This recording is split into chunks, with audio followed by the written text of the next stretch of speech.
life, not the wonderful things in life. Because we let go of the wrong thing. We attach to the wrong thing. So part of life, part of wisdom is learning how to let go of what is worthy of letting go of.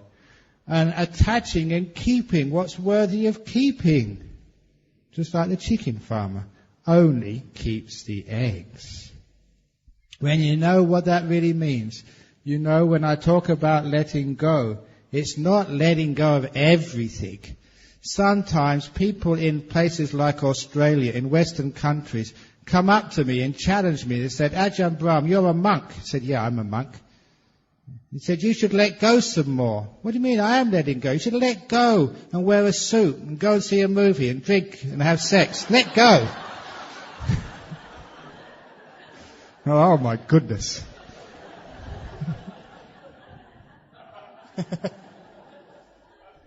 What do you mean you're letting... I am letting go. You should let go. Let me go. Get lost. So, because sometimes people don't understand what letting go is and what attachment is. This is what it is. In your life, there's always some little degree of attachment, some degree of letting go. It's like climbing a ladder.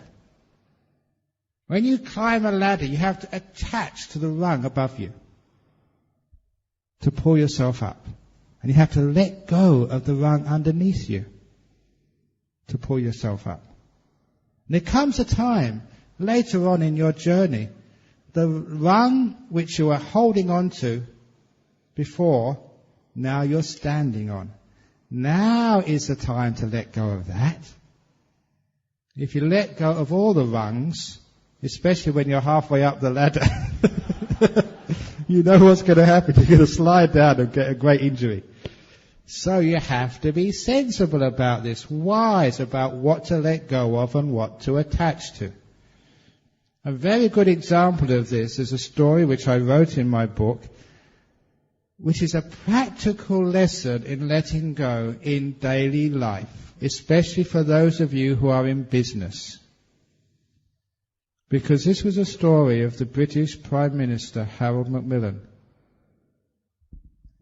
And this was a time about, 35 years ago, more than that, almost 38 years ago, during the 6-day war in the Middle East, when Israel was at war with Jordan, Syria, Egypt, forget who else was involved there.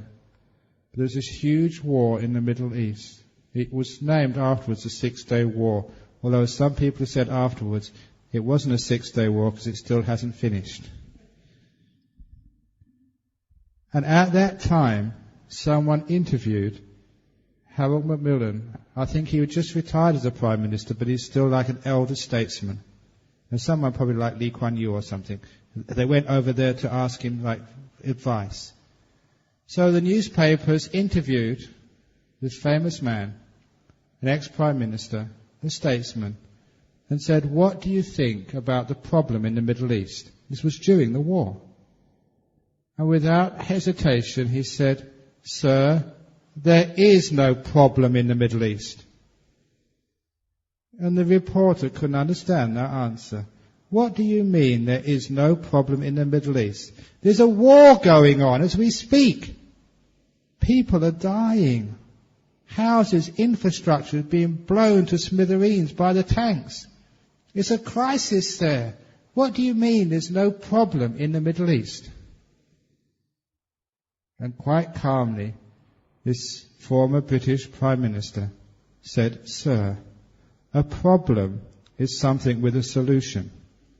There is no solution in the Middle East. Therefore, it can't be a problem. Now that's as Buddhist as you can get. That's brilliant. Now that truly is wisdom.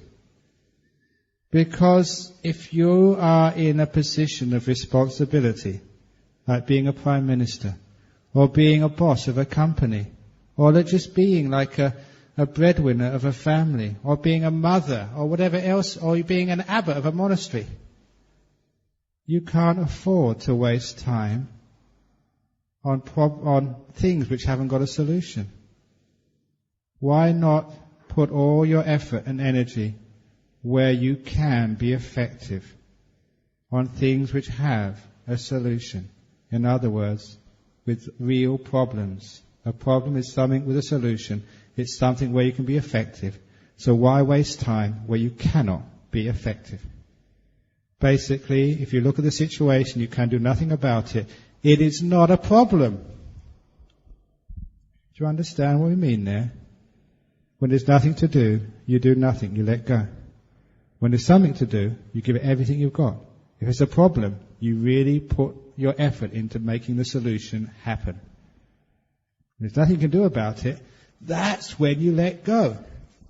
So that wonderful saying by the Prime Minister was actually telling you how to live your life, how to perform responsibly in this world when you are in positions of authority. Figure out whether there's something you can do. If you can't do it, leave it alone. It's not a problem anymore. Don't even worry about it. Think about it. Because if you're worrying about and thinking about things with no solution, you're not being effective where you really can make a difference. So what does that mean to your daily life? It means if someone has died, is it a problem? Of course it isn't. They're dead. You can't bring them back. So it's not a problem anymore. Is that true? If you got the sack, you've lost your job and there's no way of getting it back again. Is it a problem? It's not a problem because there's no solution. If you've got terminal cancer, is that a problem? It's not a problem because there's no solution. Why worry about things which you cannot change? So here we learn about what letting go is. We learn to let go of things which we can't do nothing about. Unfortunately, the suffering of human beings is not realizing that there's so many things they worry about, they struggle with, are things without solutions. And all they do is get themselves more and more tense, more and more uptight, more and more sick. They create more problems. So here we understand what letting go is. And if we can only learn that lesson, we become far more efficient in life, far more effective, far more successful, far more happy. Look at when somebody says something to you which is really rude and abusive. They've said it already. You can't do anything. It's gone. Talking about chickens, did I tell you about the ceremony to make amends when you said something awful to your wife, the chicken plucking ceremony? Did I tell you that one? Or was that in Singapore? Because once upon a time,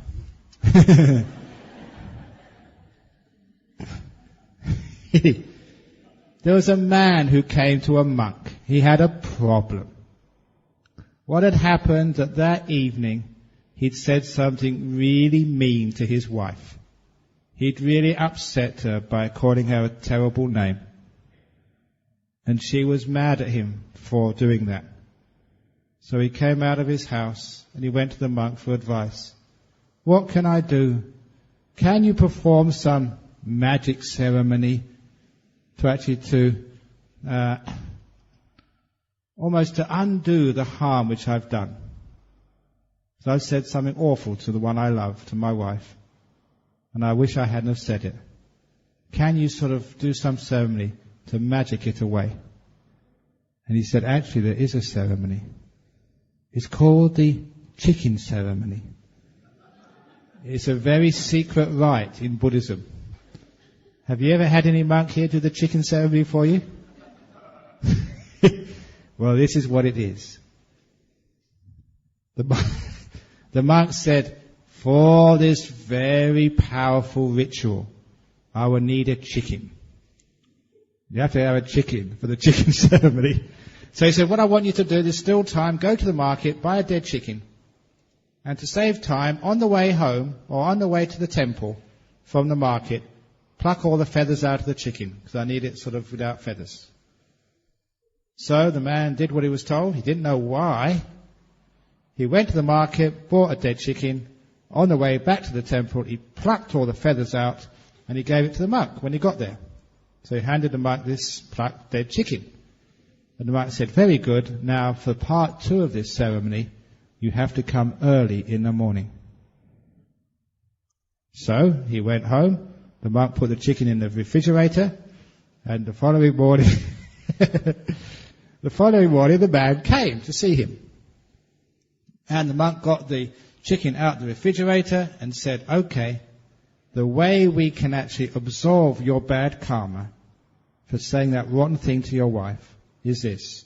Now you have to walk back to the market on exactly the same path you came last night. Collect all the feathers and stick them back on the chicken where they came from. He said, I can't do that. I probably won't even be able to find all the feathers, let alone stick them back again. Once they're plucked out of the chicken, they're gone. And the monk said, yes. Once the words come out of your mouth, you can't catch them and put them back again. And that was the meaning of the chicken ceremony, to teach that man that once those words come out of your mouth, you can't put them back again. So, it's much better to make sure they don't come out in the first place. So this is actually why we can learn to actually let go of our anger and don't get upset. Or actually don't say things which upset another person first of all. But actually on the other chicken story, I'm not sure if I told this one about how to deal when someone's angry at you. About going to the market and getting the eggs. Did I tell that here? 2 days ago, okay. About the crazy man. Yeah, okay. So I won't tell that one again. I'll let that one go. But just for those of you who haven't heard the story, just in brief, the Buddha was saying that anyone who gets angry at you is crazy. So why is it that when someone's angry at us, why don't we let it go? If someone calls you an idiot, if someone calls you a dog, if someone calls you, was that camel face, what I said last night?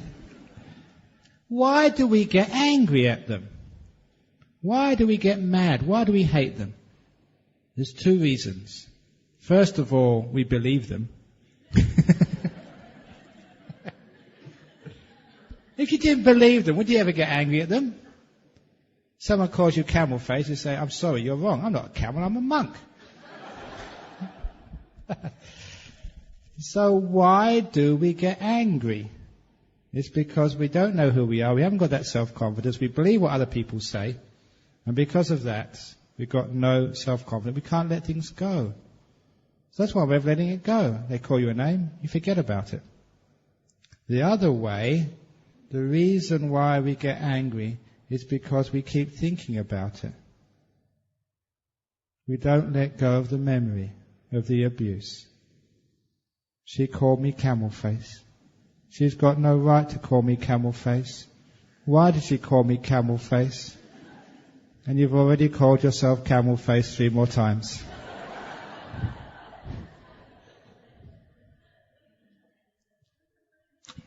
There were these 2 Australian veterans from the Second World War.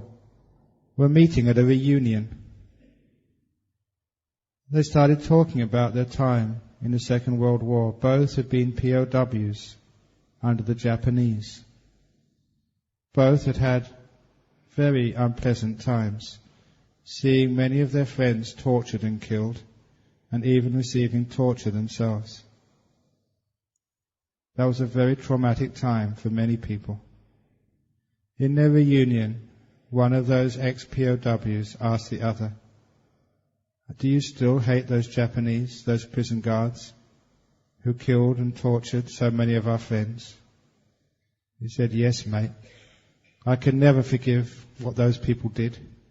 What about you? He said, I forgave those guards years ago. That's why I'm no longer in the POW camp. You still are in that camp. Do you understand? Why can't we let go of the abuse? When you don't let go of the abuse, when you don't let it go, you still allow yourself to suffer. You're still in the prison of your past. You still allow whoever abused you to carry on abusing you.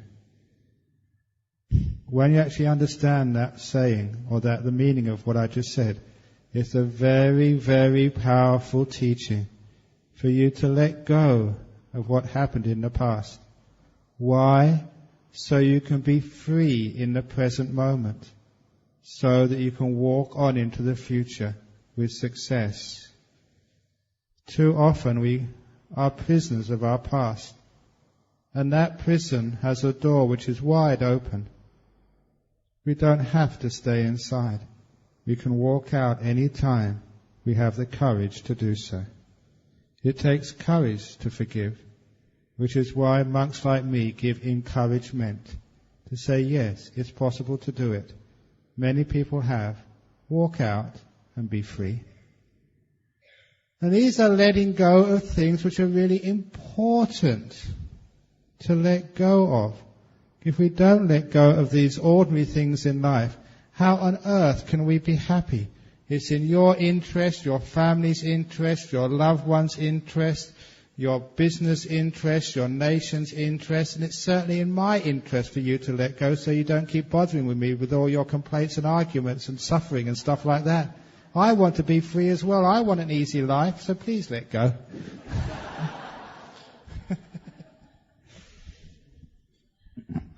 So, this is letting go of the past, letting go of the future, and then you're free in the present moment. You can enjoy the moment, which has got lots of enjoyment.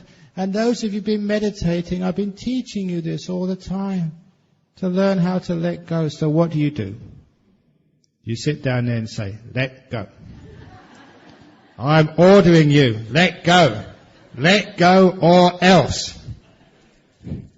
Now, of course, that is not letting go. That's doing something. That's controlling. For those of you who have got deep understanding of Buddhism, there is a person, a character, a being in Buddhist cosmology who's pretty equivalent to the Christian idea of a devil. You know that name? Mara, yeah. Mara, the tempter. He's a bad guy in Buddhist cosmology. Where does Mara live? He lives in this realm, which in Pali is called the Paranimitta Vasawati realm. The realm of those who wield mastery or control over others' creations. He is a control freak. The control freak in chief. The one who gets off on power or on control. Have you ever heard that saying, power corrupts? Absolute power corrupts absolutely. Control corrupts. He's the opposite of the Buddha, who doesn't control. What's the opposite of controlling? Let go, yeah. So every time you yogis start to try and do some controlling, start to make yourself let go, start to control your breathing, your meditation, you are acting under the influence of Mara. Mara has got you by the neck and is shaking you around all over the place. How do you stop that? In Buddhism, there's many, many examples of this character, Mara, trying to confront the monks, the great arahats, or the Buddha himself. And you know how the Buddha defeated Mara? He didn't attack him.